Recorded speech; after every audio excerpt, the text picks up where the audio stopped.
तब भगवान श्री कृष्ण बर्बरीक से खुश होके बर्बरीक से कहा कि तुम क्या वरदान चाहते हो। तो बर्बरीक ने कहा कि हे प्रभु, मैं क्षत्रिय होने के कारण अपने धर्म से लड़ नहीं पाया, लेकिन मैं ये चाहता हूं कि मैं इस युद्ध के शुरू से लेकर अंतिम तक इसको देखूं।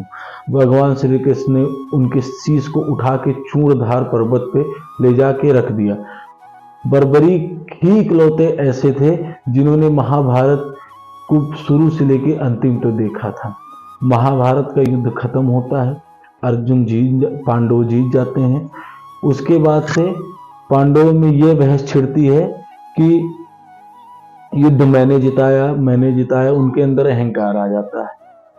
तब इन सब अहंकारों को देखते हुए युधिष्ठिर कहते हैं कि चलो हम निर्णय नहीं लेंगे, चलते हैं भगवान श्री कृष्ण के पास, वही निर्णय बताएंगे। वो पांडव सारे चले जाते हैं भगवान श्री कृष्ण के पास। भगवान श्री कृष्ण बहुत चिंतित होते हैं, कहते हैं तुम सब आपस में ही लड़ रहे हो, क्या है।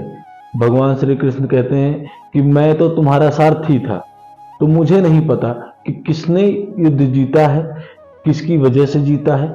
चलो, जिसने शुरू से लेके अंतिम तक युद्ध देखा है, मैं उसी के पास तुम्हें ले चलता हूँ। तब वो चूड़धार पर्वत पे गए, वहां उन्हें बर्बरीक मिले। वो सारे पांडव ने बर्बरीक से पूछा कि युद्ध किसने जिताया।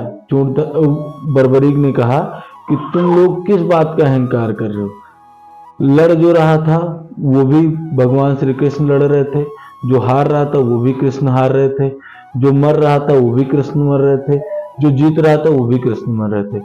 उनको चारों तरफ कण कण में सिर्फ कृष्ण दिखाई दे रहे थे। उनकी बातें सुनकर भगवान श्री कृष्ण बहुत प्रसन्न हुए। तब उन्होंने उनको वरदान दिया कि जाओ, तुम्हारा शीश सदैव अमर रहेगा।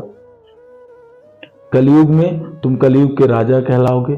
कलयुग जैसे जैसे बढ़ता जाएगा, तुम्हारी अनुकंपा, तुम्हारी चर्चा और बढ़ती जाएगी। इस प्रकार से उनको वरदान मिला।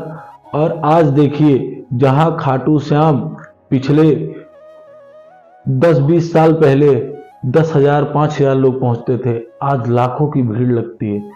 उन्हें ऐसे ही नहीं हारे का सहारा कहा जाता। भगवान श्री कृष्ण ने कहा कि जिसकी किस्मत में मैंने लिख दिया है कष्ट, वो भी अगर तुम्हारे दरबार पे जाता है और तुमसे मांगता, और तुमने उसकी किस्मत में लिख दिया कि नहीं तुम्हारा कष्ट मिट जाएगा, तो मैं भी नहीं बदल पाऊंगा। भगवान श्री कृष्ण ने उनको वरदान दिया, अगर कोई श्याम पूजता है, श्याम नाम से पुकारता है, तो वो मुझे नहीं पुकारेगा, वो तुम्हें पुकारेगा, क्योंकि श्याम की उपाधि उन्हें भगवान श्री कृष्ण ने दे दी। इस प्रकार भगवान श्री कृष्ण ने बर्बरीक को आशीर्वाद देके उनको अमर किया। ऐसे ही उत्पन्न हुए हमारे खाटू श्याम बाबा। आशा करता हूँ आपको ये वीडियो अच्छी लगी होगी। अगर आपका कोई सजेशन है हमारे लिए कि हम अपने वीडियो को और अच्छी कैसे बना सकते हैं, तो कमेंट में डालें। हमारे पेज को लाइक करें, फॉलो करें। मिलते हैं अगले ब्लॉग में, तब तक के लिए जय श्री राम।